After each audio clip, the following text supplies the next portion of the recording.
Sensex और Nifty फिर अपनी नई ऊंचाई की तरफ बढ़े हैं।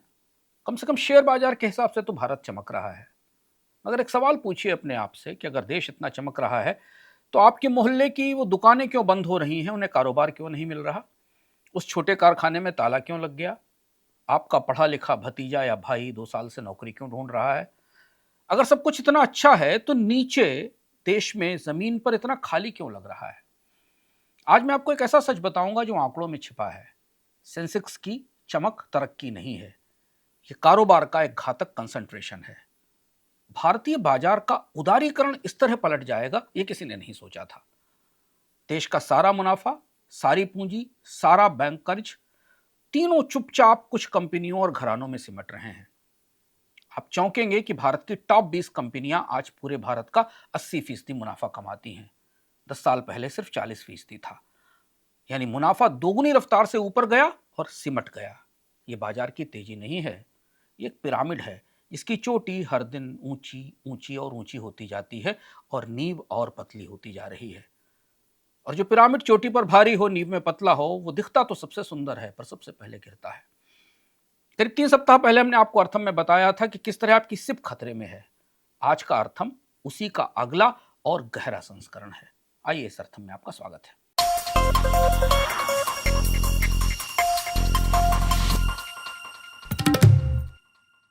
ये 1930 का दशक था। जापान में 4 परिवार पूरे देश को चला रहे थे। उनके नाम थे मित्सुई, मित्सुबिशी, सुमोतोमो और यासुदा। इन्हें कहा जाता था जाइबेत्सु। हिंदी में कहें तो दौलत वालों का एक कुनबा। ये पारिवारिक समूह थे। पहले एक परिवार, उसके नीचे एक बैंक, फिर तमाम कारखाने, जहाज, खदान, बीमा, सब कुछ। इन 4 कुनबों ने जापान की आधी से ज्यादा अर्थव्यवस्था पर कब्जा कर रखा था। और ये सिर्फ कारोबार नहीं था, इनके तार सीधे सरकार से जुड़े थे, सत्ता से जुड़े थे, यहां तक कि सेना से जुड़े थे। ये कंसंट्रेशन भी था और क्रोनिज्म भी था, यानी सत्ता और पूंजी का गठजोड़। दूसरे विश्व युद्ध में जापान हारा और उसके बाद कुछ सालों तक, करीब 1945 से 1952 तक, अमेरिका की अगुवाई में मित्र देशों ने जापान के प्रशासन का पुनर्गठन किया। ये युद्ध के बाद की देखरेख का दौर था जिसमें जापान को दोबारा एक शांत और लोकतांत्रिक देश के रूप में खड़ा किया गया। और इसी पुनर्निर्माण में एक बड़ा कदम था जाइबेत्सु को तोड़ना, उन 4 घरानों को तोड़ना जिनका जिक्र हमने ऊपर किया। उस वक्त तक जापान में और दुनिया में बहुतों का मानना था कि इन चंद कुनबों में जो पूंजी सिमटी थी, उसी ताकत ने जापान को युद्ध की तरफ धकेला था। दरअसल ये बात दूसरे विश्व युद्ध के दौरान जापान के इतिहास का सबसे कम समझा गया हिस्सा है, जिसे इस वक्त भारत के संदर्भ में समझना जरूरी है। जापान एक छोटा, संसाधनहीन, गरीब द्वीप था। न तेल, न लोहा, न रबर, न पर्याप्त कोयला। मगर उसकी अर्थव्यवस्था चंद जाइबेत्सु में सिमट गई, जिनके पास बड़े कारखाने थे, जहाज थे, इस्पात थे और हथियार का उद्योग भी था। इन विशाल कारखानों को चलाने के लिए कच्चा माल और उसे बेचने के लिए बाजार चाहिए था, जो जापान के भीतर तो था नहीं। तो इसका एक ही हल दिखा, विस्तार, यानी दूसरे देशों पर कब्जा किया जाए।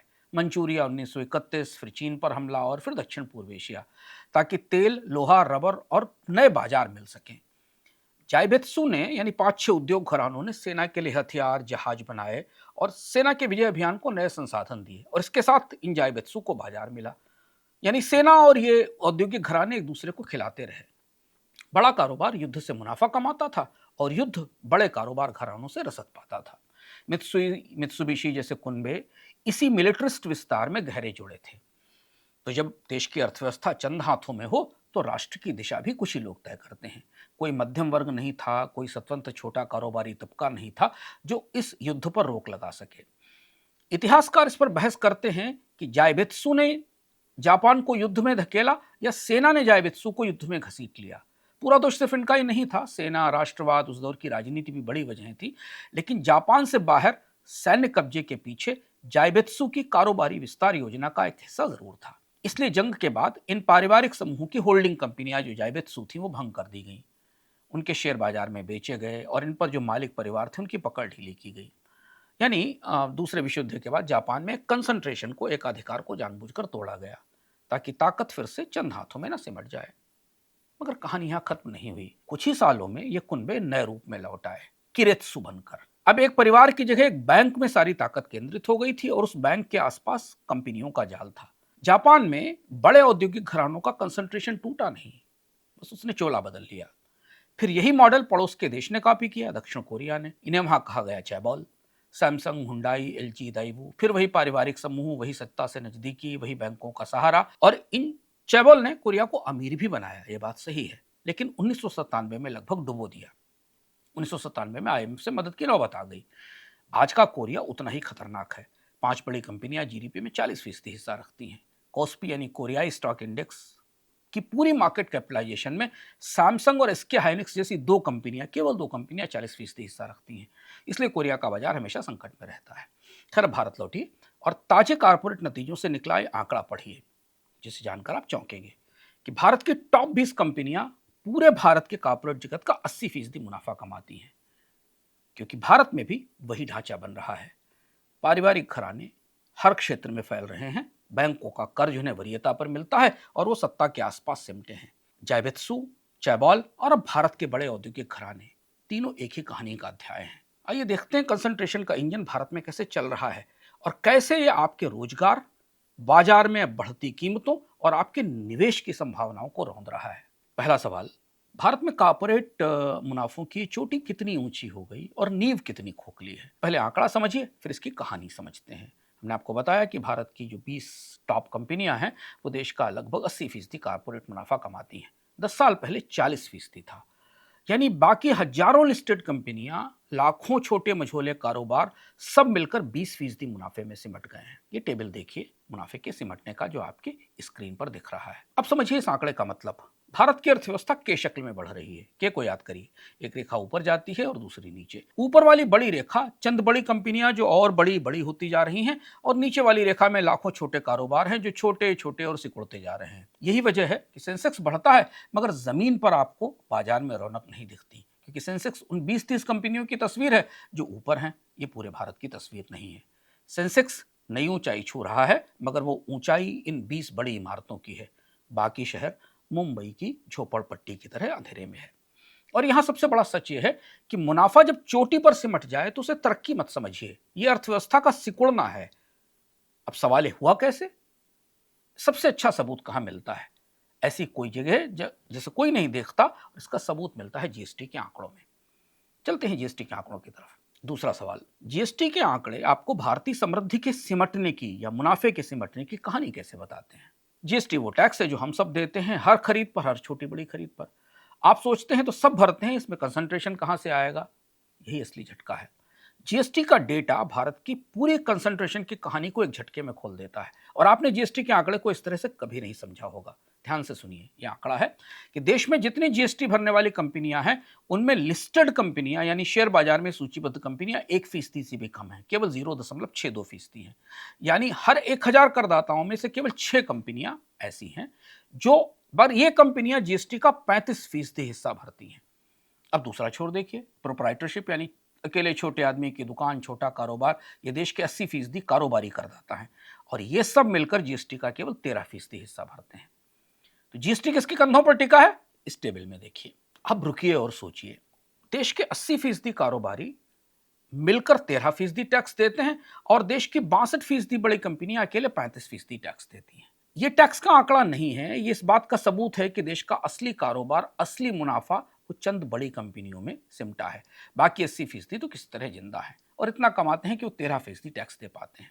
इसका एक और गहरा पहलू समझिए, सरकार इन 1% से कम कंपनियों पर कितनी निर्भर है। जब देश का 35 से 40% जीएसटी 1% से कम कंपनियों से आता है तो सरकार का अधिकांश खजाना भी इन्हीं कंपनियों पर टिक जाता है। यानी सरकार अब उन्हीं बड़ी कंपनियों की सेहत पर निर्भर है।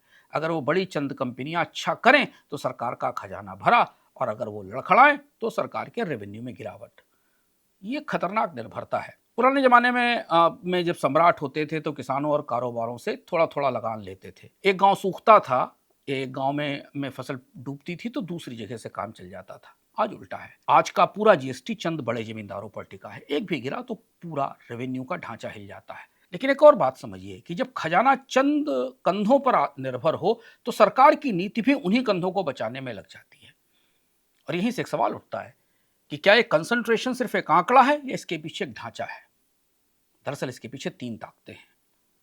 एक एक करके समझिए। पहली ताकत है पैमाने की ताकत, यानी इकोनॉमी ऑफ स्केल। बड़ी कंपनी को सस्ता कर्ज मिलता है, बेहतर तकनीक मिलती है, विज्ञापन का पैसा होता है और वो हर मोर्चे पर छोटे को हरा देती है।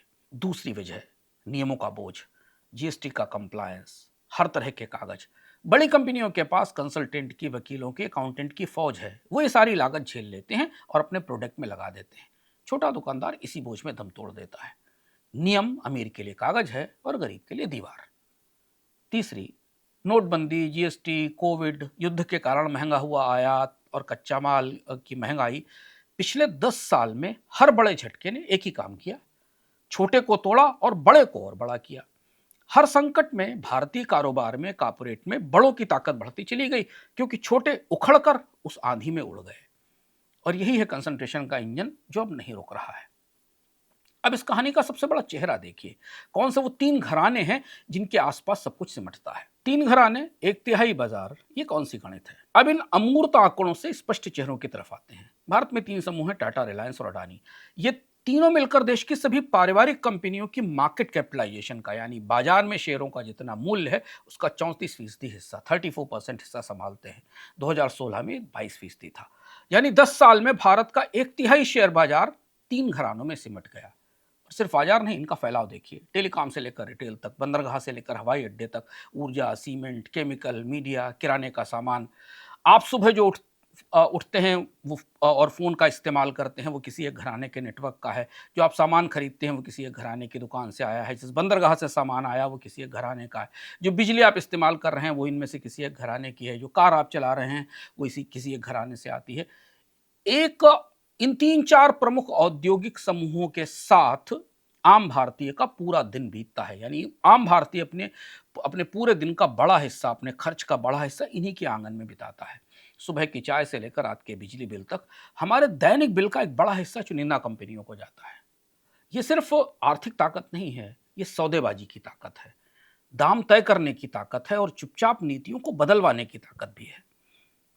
एक बात यहां साफ करना जरूरी है कि ये घराने काबिल हैं। इन्होंने बड़ा जोखिम उठाया, बड़ा देश बनाया, देश को बुनियादी ढांचा दिया। सवाल इन घरानों की नीयत का नहीं है। बड़ी कंपनियां देश की ताकत हैं। सवाल हम यहां उठा रहे हैं व्यवस्था के जोखिम का। क्योंकि जब कोई अर्थव्यवस्था चंद खंभों पर टिक जाए तो वो कितनी मजबूत रहेगी और कितनी नाजुक हो जाएगी, इसका जवाब बैंकों में छिपा हुआ है। तो इसलिए अगले सवाल में हम बैंकों की तरफ मुड़ते हैं। ये बैंक कर्ज का खतरा क्या है और ये कैसे जुड़ता है चुनिंदा कंपनियों के कब्जे से? एक कहावत है अंग्रेजी में, आपने भी सुनी होगी, टू बिग टू फेल। यानी इतना बड़ा कि उसे डूबने नहीं दिया जा सकता। क्योंकि अगर ये डूबा तो ये अकेले नहीं डूबेगा, पूरे सिस्टम को साथ लेकर डूबेगा। समझिए ये मुहावरा, ये कहावत भारत पर कैसे व्यवहारिक रूप से लागू हो रही है। जब देश का मुनाफा चंद बड़े समूहों में सिमटता है तो बैंकों का कर्ज भी वहीं सिमट जाता है। बैंक सोचता है बड़े समूह को कर्ज देना सुरक्षित है, उसके पास इतना बड़ा कारोबार है, सरकार को इतना टैक्स देता है, वो तो डूबेगा नहीं। और वो बार बार उन्हें बड़ा कर्ज देता है। आंकड़ों में देखिए कि बैंकों के कर्ज का ये जमाव, ये कंसंट्रेशन कितना बड़ा है। बैंकों का कर्ज जो बड़े कर्जदारों को जाता है, यानी जिनका एक्सपोजर 5 करोड़ से ऊपर है, वो अकेले कुल बैंक कर्ज का लगभग 45% है। और जो टॉप 10 कारपोरेट समूह हैं वो बैंक कर्ज का कुल 13% अकेले ले जाते हैं। एक दौर ऐसा भी था जब इन्हीं टॉप समूहों का कर्ज 5 साल में 5 गुना बढ़ा था और लगभग पूरे बैंकिंग तंत्र की नेटवर्थ के बराबर हो गया था। ये आंकड़ा देखिए, आपकी टेबल जो आपकी स्क्रीन पर दिखती है। यही वजह है कि इसके बाद आरबीआई ने सीमाएं बांधी। एक बैंक किसी कर्जदार को अपनी पूंजी का 20% से ज्यादा कर्ज नहीं दे सकता, किसी एक समूह को 25% से ज्यादा कर्ज नहीं दे सकता। इसे लार्ज एक्सपोजर फ्रेमवर्क कहते हैं। मगर नियम होना और जोखिम का खत्म होना दो अलग अलग बातें हैं। जब कर्ज का इतना बड़ा हिस्सा चंद हाथों में हो तो वे सीमाएं भी बस बांध का काम करती हैं, बाढ़ नहीं रोकती, बस थोड़ा धीमा करती हैं। अब सोचिए इनमें से एक भी समूह लड़खड़ाया तो क्या होगा? याद कीजिए 2023 की शुरुआत में एक विदेशी शॉर्ट सेलर की रिपोर्ट आई थी। एक बड़े भारतीय समूह के शेयर कुछ ही दिनों में आधे रह गए। पूरे बाजार में हड़कंप, बैंकों के शेयर तक हिल गए, एलआईसी के शेयर हिल गए, क्योंकि सबने या तो उसमें निवेश किया था या उसे कर्ज दे रखा था। वो एक झलक थी कि जब कंसंट्रेशन ज्यादा हो तो एक समूह को हिचकी भी आती है तो पूरे सिस्टम को बुखार आ जाता है। सेबी या सरकार यूं ही हर तरह से अदानी समूह को बचाने नहीं आई। अदालत तक सब कुछ साफ सुथरा क्यों साबित किया गया? क्योंकि अब एयरपोर्ट से बंदरगाह तक और बिजली से सीमेंट तक फैला अडानी समूह टू बिग टू फेल है। इसलिए जब चंद घराने अर्थव्यवस्था बन जाते हैं तो उनका जुखाम पूरे देश के लिए बुखार बन जाता है। यही डर 1997 में सच हुआ था दक्षिण कोरिया में। कोरिया के चैबोल यानी सैमसंग, हुंडई, दाewoo जैसे बड़े पारिवारिक समूह थे। इन्होंने कोरिया को अमीर बनाया, मगर पूरा देश उन्हीं पर टिक गया। बैंक बस उन्हीं को कर्ज देते रहे। फिर 1997 का एशियाई संकट आया, करेंसी टूट गई, दाewoo जैसे बड़े समूह डूबे और उनके साथ पूरा बैंकिंग तंत्र डूब गया। कोरिया को आईएमएफ से $58 बिलियन का बेल आउट लेना पड़ा। कंसंट्रेशन की यही सबसे बड़ी कीमत है। जब सब अंडे एक टोकरी में हो तो टोकरी गिरने का खतरा पूरे देश का खतरा बन जाता है। तो अब तक हमने देखा, मुनाफा सिमट रहा है, जीएसटी चंद कंधों पर है और 3-4 घरानों में बैंक और बाजार केंद्रित है। मगर अब इसका सबसे कड़वा सच है कि इस कंसंट्रेशन का आम आदमी की नौकरी और भविष्य पर बड़ा गहरा असर पड़ता है। और इसे समझते हैं अगले सवाल में। रिकॉर्ड मुनाफा, फिर भी न निवेश न नौकरी, ऐसा क्यों है? ये अर्थम का सबसे जरूरी हिस्सा है और उसे ध्यान से समझिए। एक सीधी सी बात होनी चाहिए कि कंपनी मुनाफा कमाती है, उस मुनाफे से नया कारखाना लगाती है, नया निवेश करती है, नए कारखाने में नई नौकरियां बनती हैं, लोगों की आमदनी बढ़ती है, वो खर्च करते हैं और मुनाफा बढ़ता है। ये एक सुचक्र है, मुनाफा, निवेश, नौकरी, आमदनी, खपत और फिर मुनाफा। बीते 20 साल तक भारत में ये चक्र चला था, लेकिन पिछले 7-8 सालों में ये चक्र टूट गया है। ये आंकड़ा देखिए जो आपको चौंकाएगा। भारतीय कंपनियों का प्रॉफिट यानी मुनाफा आज 15 साल के सबसे ऊंचे स्तर पर है। जीडीपी के मुकाबले में करीब 4.7% और 5% की तरफ बढ़ रहा है। मुनाफा रिकॉर्ड पर है, पर क्या कंपनियां निवेश कर रही हैं? निजी कंपनियों का कैपेक्स यानी नया कारखाना बनाना, नई मशीन लगाना, नया निवेश करना, जो जीडीपी के मुकाबले में 2008 में 16.8% था, वो गिरकर अब 10% पर आ गया। इस पहिए में देखिए जो टूटा हुआ पहिया है। अभी समझिए कितना अजीब है, मुनाफा सबसे ऊंचा मगर निवेश सबसे सुस्त। खुद भारत के मुख्य आर्थिक सलाहकार ने कंपनियों को टोका कि वो मुनाफे में तैर रही हैं मगर न निवेश कर रही हैं, न नौकरी बना रही हैं और न वेतन बढ़ा रही हैं। अब सवाल है कि ऐसा क्यों है? और यहीं पर कंसंट्रेशन की कहानी अपने चरम पर पहुंचती है। देखिए, जब बाजार में सच्ची प्रतिस्पर्धा हो तो कंपनी को मजबूरन निवेश करना पड़ता है, वरना प्रतिद्वंदी आगे निकल जाएगा। मगर जब चंद कंपनियों का दबदबा हो, प्रतिस्पर्धा कम हो, तो उन्हें निवेश की जरूरत नहीं पड़ती। वो बिना नया कारखाना लगाए, बिना नई नौकरी दिए, सिर्फ अपनी ताकत के दम पर मुनाफा बढ़ाती रहती हैं, दाम ऊंचा रखती हैं, छोटे प्रतिद्वंदी को खरीद लेती हैं, उसका टेक ओवर कर लेती हैं, उसे खत्म कर देती हैं, कभी कभी लागत घटा लेती हैं। ये मुनाफा नए उत्पादन से नहीं आता, ये बाजार पर कब्जे से आता है और यही देश को चोट लगती है। इसका एक ताजा उदाहरण समझिए जो आप अपने पास से महसूस कर सकते हैं अपने जेब में। जब इस देश में कई टेलीकॉम कंपनियां थी, तब एक महीने का मोबाइल रिचार्ज 100 रुपए से कम था। बाजार बढ़ाना था तो कंपनियों ने रिचार्ज सस्ता रखा। होते करते मोबाइल देश की मजबूरी बन गया। मोबाइल नंबर आधार का आधार हो गया, यानी अब पहचान के लिए मोबाइल जरूरी है। इसके बाद कंपनियों ने दरें बढ़ानी शुरू की। अब डेटा वाला औसत मासिक रिचार्ज 300 रुपए तक पहुंच गया है।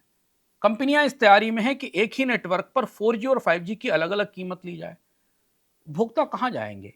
दो कंपनियां हैं और दोनों की ही दुनिया है। अब दूसरी बात समझिए, जब कंपनी मुनाफा कमाकर निवेश नहीं करती तो नई नौकरियां नहीं बनती, और जब नई नौकरियां नहीं बनती तो लोगों की आमदनी नहीं बढ़ती, आमदनी नहीं बढ़ती तो खपत नहीं बढ़ती। और यही वजह है कि कंपनियों के रिकॉर्ड मुनाफे के बावजूद बाजार में मांग सुस्त है, नौकरी का अकाल है, वेतन ठहरे हुए हैं, क्योंकि कंसंट्रेशन का मुनाफा एक बंद तिजोरी में जाता है, वो कारखाने में, नौकरी में और आपकी जेब तक नहीं आता। पुराना मुनाफा रोजगार बनाता था, नया मुनाफा सिर्फ स्टॉक की कीमत बढ़ाता है। और यही दोनों बातों को जोड़ देता है जो हम पिछले अर्थम में कह चुके हैं, पिछले सप्ताह के अर्थम में, कि एक तरफ करोड़ों नौजवान बेरोजगार बैठे हैं और दूसरी तरफ कंपनियां मुनाफे के स्विमिंग पूल में तैर रही हैं मगर नौकरी नहीं दे रही। ये संयोग नहीं है, ये एक ही सिक्के के दो पहलू हैं।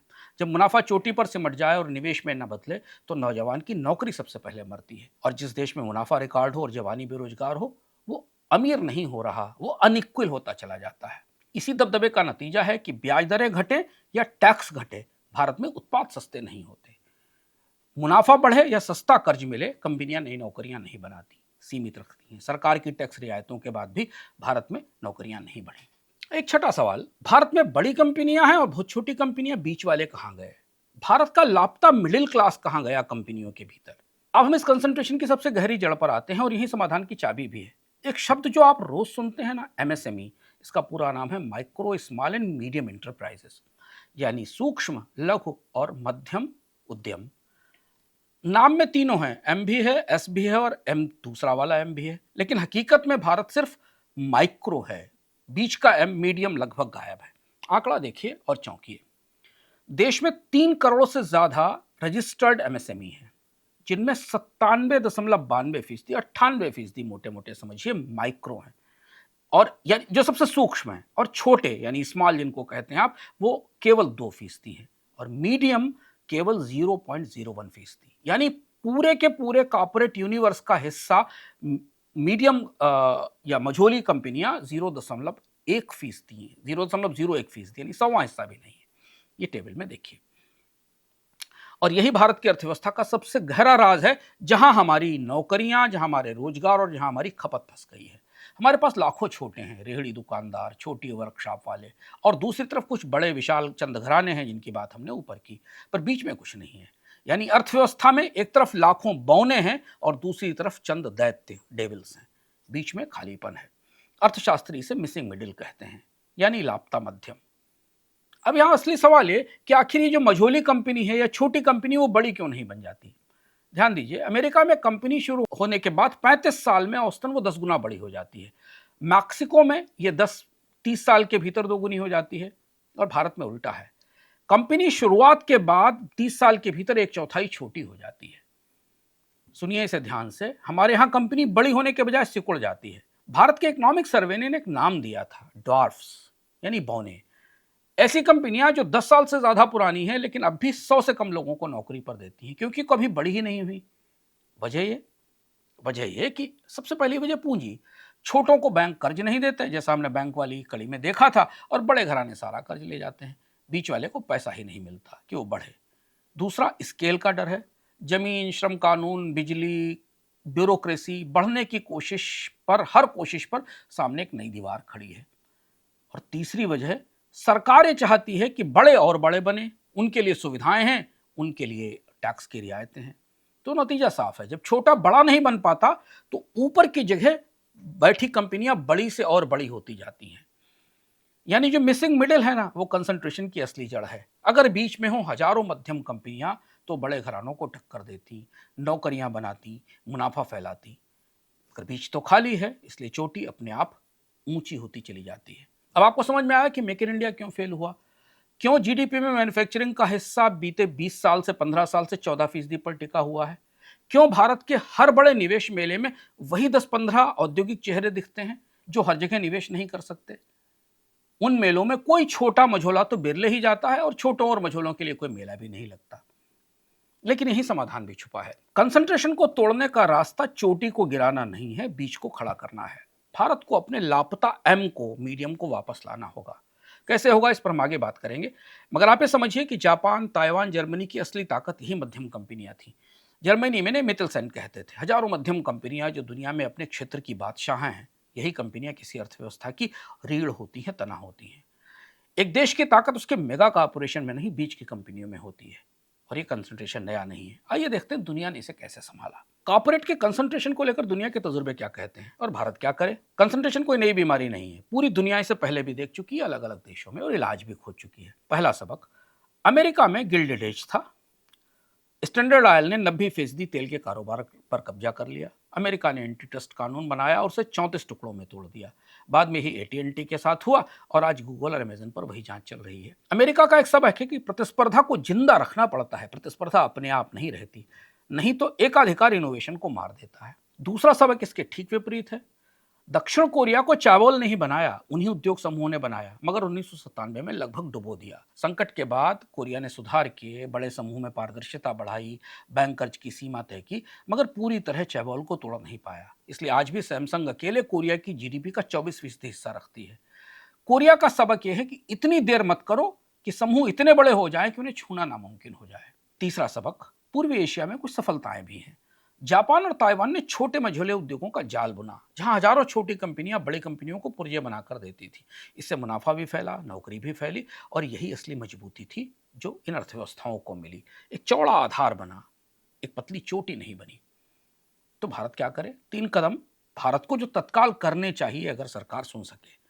पहली चीज ये कि प्रतिस्पर्धा आयोग को असली ताकत दी जाए, ताकि कोई भी समूह किसी क्षेत्र को पूरी तरह निगल ना सके। आप देख रहे हैं लगातार देश के हर क्षेत्र में aviation, cab, e commerce, phone, सब जगह का अधिकार है। दूसरा, मझोलों को बढ़ाया जाए। यही नहीं कि छोटे को बचाया ना जाए, बल्कि उसे बड़ा बनने का रास्ता दिया जाए। रियायतें छोटे होने पर नहीं मिले, अब रियायतें बढ़ने पर दी जानी चाहिए।